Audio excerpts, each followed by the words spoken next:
Olá, queridos alunos do segundo ano. Para quem não é meu aluno, prazer, eu sou professora historiadora e socióloga Elaine Borges.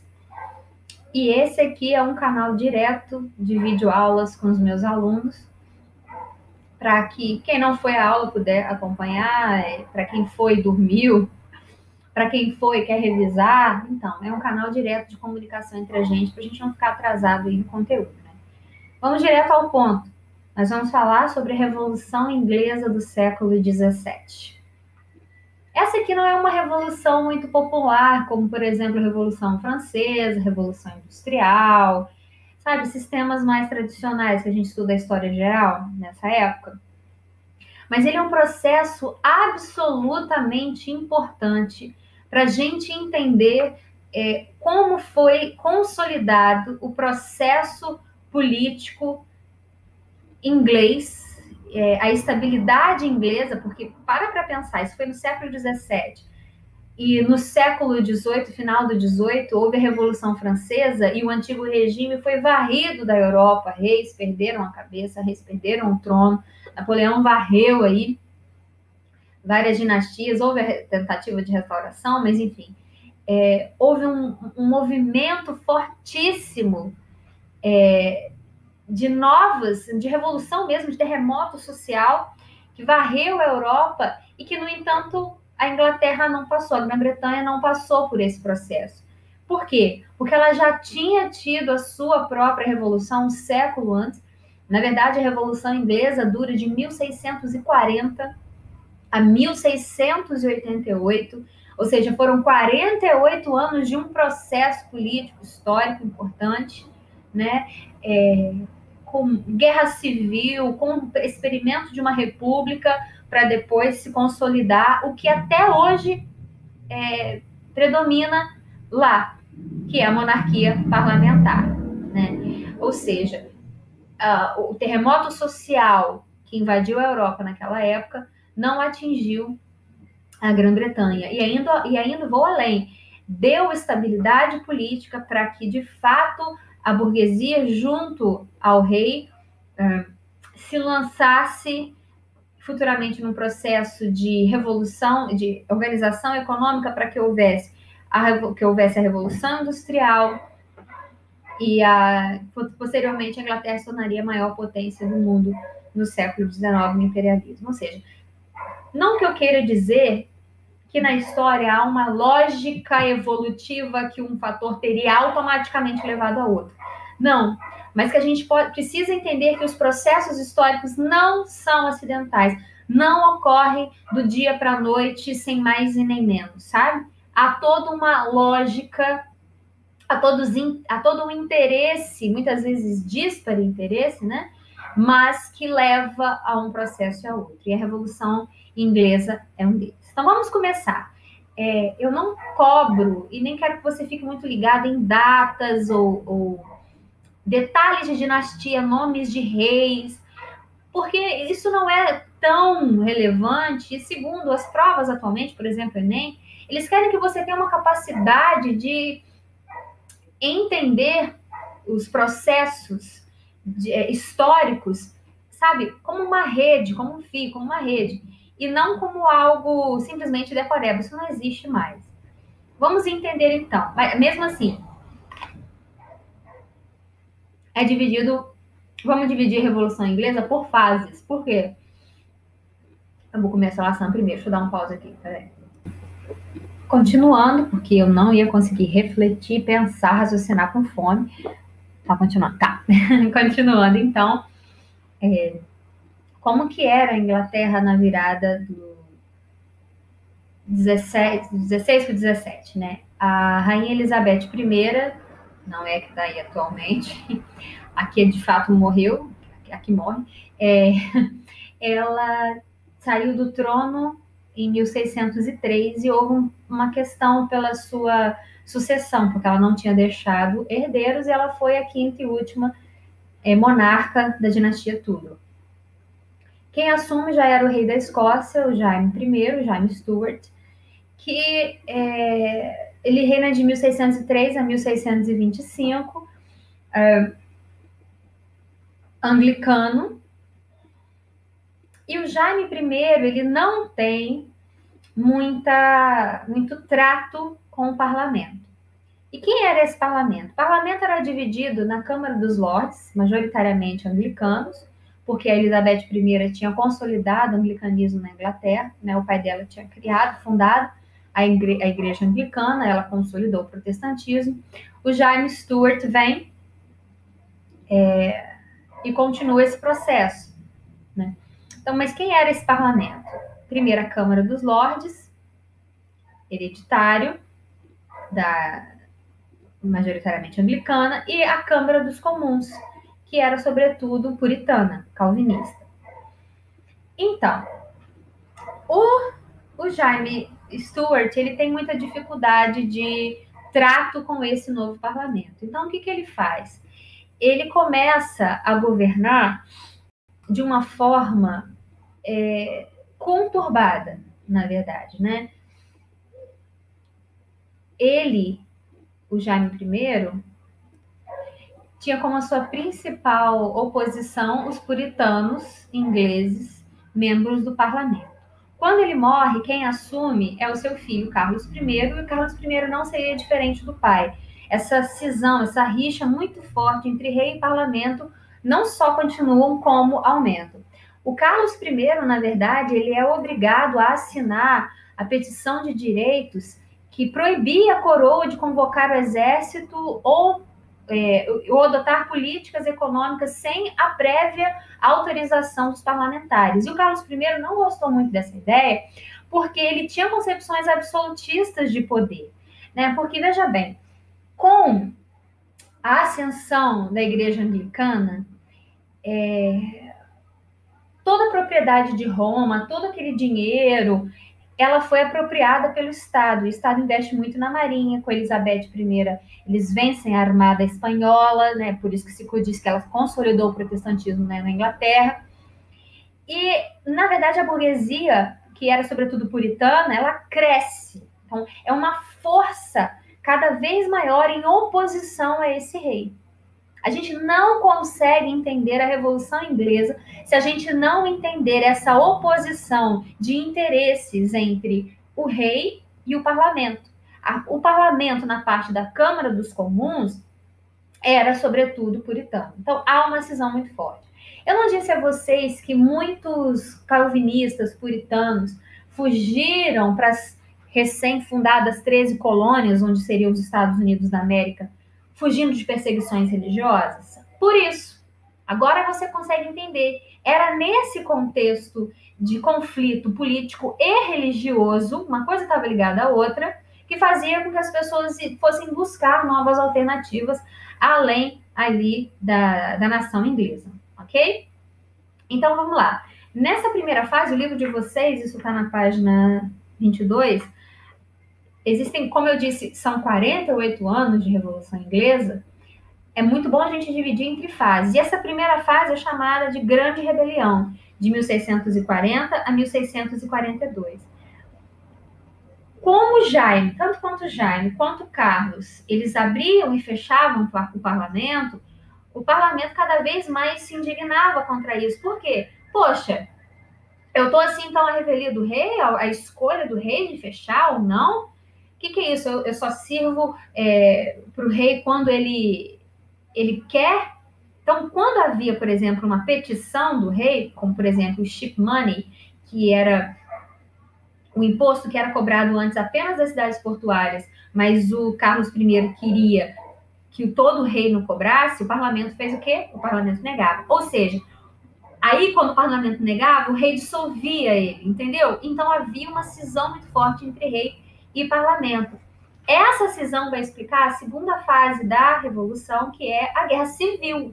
De fato, uma guerra civil de 1642 a 1648, que é a concretização dessa rixa entre rei e parlamento. Então, a gente tem aí uma guerra civil entre os apoiadores de Carlos I, tá? Quem era apoiadores? A Câmara dos Lordes, né? A pequena nobreza, contra o exército do novo tipo, a Câmara dos Comuns, né? O parlamento, com apoio do tal do Exército do Novo Tipo. O que é esse Exército do Novo Tipo?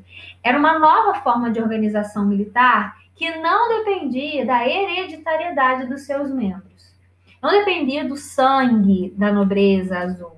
O Exército do Novo Tipo era uma novidade porque ele dava ascensão para o mérito e não pela certidão de nascimento, vamos por assim dizer. Entendeu? Então, houve literalmente uma guerra civil entre os apoiadores de Carlos I e o Exército do Novo Tipo. E quem era a liderança desse Exército do Novo Tipo, extremamente importante? O Oliver Cromwell.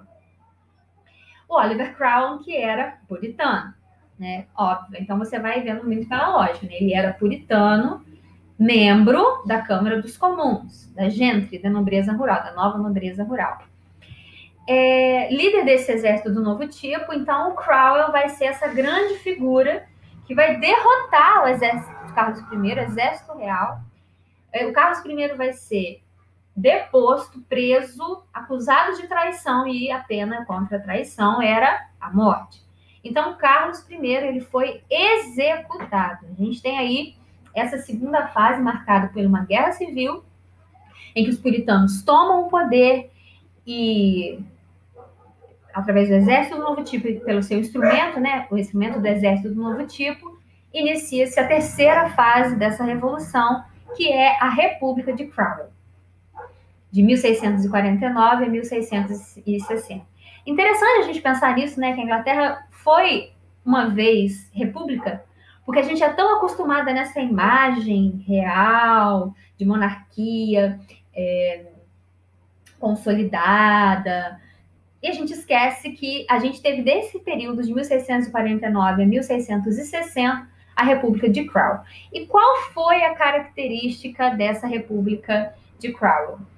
Foi um governo muito autoritário, pró-burguesia puritana, obviamente, né? Contra o que eles chamavam de forças retrógradas, ou seja, a iniciativa da burguesia era interessante. O que se queria estimular era a ascensão dessa burguesia. Por isso que a chamada da Revolução Inglesa ela é chamada de uma das primeiras revoluções liberais que viriam depois na Europa, ela aconteceu primeiro lá na Inglaterra, né? O que aconteceu durante essa República de Cromwell também? Confisco de terras da Igreja Anglicana e da nobreza, né? Para que se crescesse o Estado. Extinguiu o que o Cromwell, agora chamado de Lorde Protetor inglês, chamava de impostos arbitrários, que era, por exemplo, estender o imposto para todo mundo. Repressão aos opositores, inclusive opositores internos. E aí, quem se torna opositor interno da República de Cromwell? Eu não disse no Exército do Novo Tipo que ele tinha sido o instrumento para que vencesse de fato, para que se vencesse de fato a guerra civil? Pois então, dentro desse Exército de Novo Tipo, grupos diversos surgiram, e dentre eles se destacam dois, o Levers e os Diggers.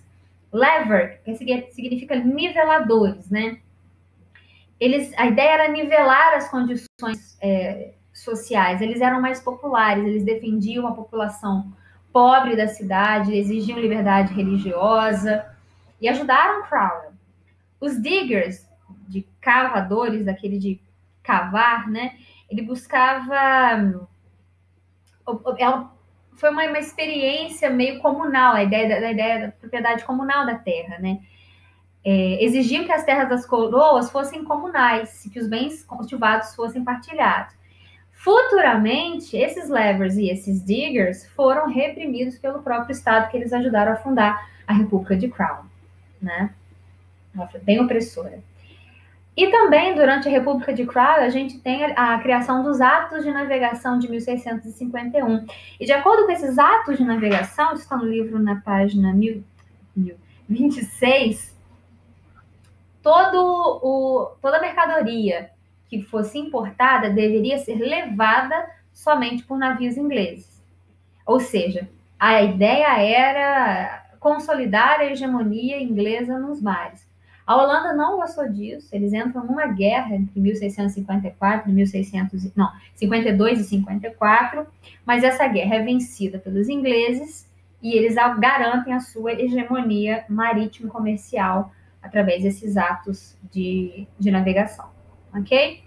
Bem, o Cromwell é interessante observar em que o poder, ele não é, existem os representantes do poder, certo? E não necessariamente um tipo de governo ele é opressor. Por exemplo, a monarquia ela pode ser opressora, mas também uma república pode ser opressora. E é isso que a República de Cromwell demonstrou muito para a época. Então, a oposição a ele foi crescendo, essa chamada de ditadura puritana, porque uma vez que Cromwell era antigamente da Câmara dos Comuns, lembra disso? A oposição a ele foi crescendo cada vez mais e ele morre. Ele morre, não o assassinam, ele morre mesmo. E com a morte dele, seu filho assume, mas ele não tem capacidade de governo, governa só em 1600, por 6 meses. E aí, o que acontece em 1660, que é chamada de terceira fase da Revolução, que é a restauração monárquica de 1660 a 1688. Como o próprio nome diz, restauração monárquica, restaurar a monarquia. Por quê? Porque o medo daquela república opressora retornasse. Entenderam?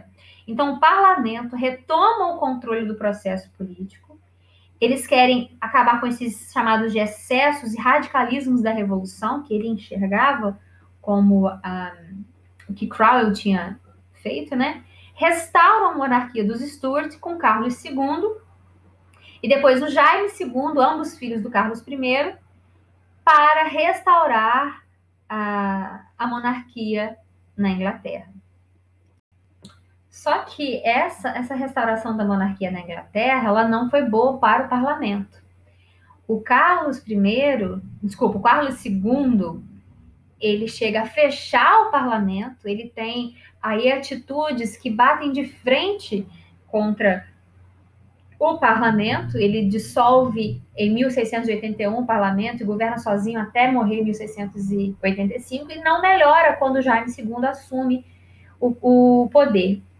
O Jaime II, ele assume o trono, reativa o parlamento, mas ainda assim tem uma visão absolutista.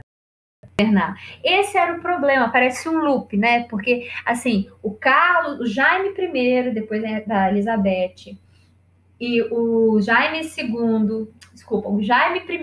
depois que Elizabeth morre, e o Carlos II, autoritários, absolutistas, tem aquela cisão, vem a República de Cromwell, tem a restauração monárquica, e a Carlos II e o Jaime II seguem a tradição dos Stuart de serem absolutistas. Então, como é que a gente vai resolver isso, cara? Como a gente vai resolver isso?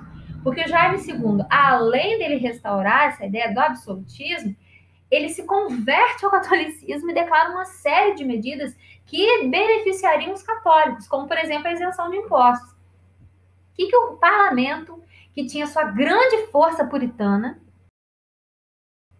o parlamento foi contra o Cromwell, por isso que eu estou dizendo, a radicalização do processo fez com que se revoltassem contra Cromwell, mas não tiraram Cromwell do poder. Ele morreu e o filho não pôde assumir.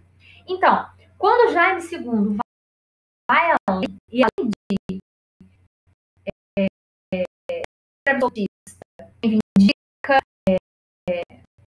se converte ao racismo, aí o parlamento de novo tem medo e mais uma vez há uma questão muito perigosa nesse momento dessa restauração monárquica lá na Inglaterra. Imaginem vocês que o parlamento, todo mundo devia estar muito cansado desse processo revolucionário, sabe? Porque podia mudar o caráter do processo revolucionário, tipo contra o absolutismo, depois o medo do radicalismo da República de Cromwell, mas acho que todo mundo devia já estar cansado. Por isso, a quarta e última fase da Revolução Inglesa é a chamada de Revolução Gloriosa, de 1688 a 1689. Por que foi gloriosa? Gloriosa, maravilhosa. Porque não houve derramamento de sangue. Jaime II abdica, é destituído, né? Abdica do trono sem derramamento de sangue. E aí uma nova dinastia, sob o reinado de Guilherme de Orange, vai acalmar os ânimos de todo esse processo revolucionário. Só que a gente já sabe que não adianta você colocar outro monarca no poder, porque esse monarca ele poderia se voltar contra o parlamento, poderia ser um cara absolutista, poderia se converter a outra religião e querer implantá-la. Então, como que o parlamento resolve essa questão da sucessão do trono, tirando Jaime II Stuart e colocando Guilherme de Orange, mas como é que o parlamento ia garantir que ele não fosse absolutista? Por isso, o parlamento adota a Bill of Rights, a Declaração de Direitos, que limita o poder dos reis para que se pudesse impedir qualquer retorno ao absolutismo.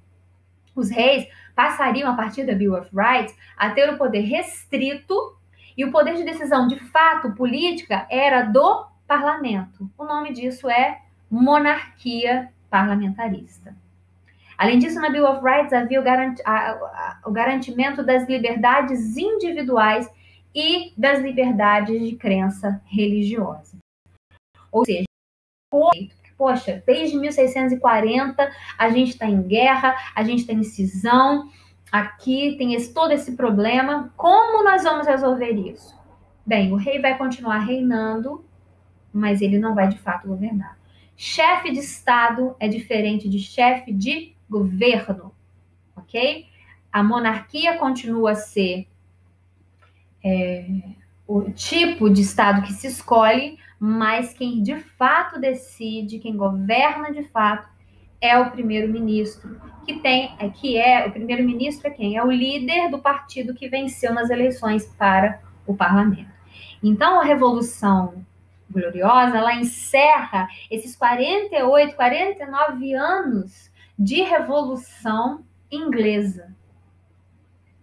E dá, como eu disse, estabilidade política para que a Inglaterra pensasse em outro tipo de organização econômica, por exemplo, a destituição das camadas dos pobres, dos camponeses, do campo, para que houvesse a expulsão desses camponeses do campo através dos enclosures ou dos cercamentos, para a criação de ovelhas, para se começar um processo têxtil para a futura Revolução Industrial. E esse êxodo rural forçado, né, do campo para a cidade, iria abarrotar a cidade de gente, criar uma mão de obra muito barata, e muitas pessoas também nesse contexto iam para onde?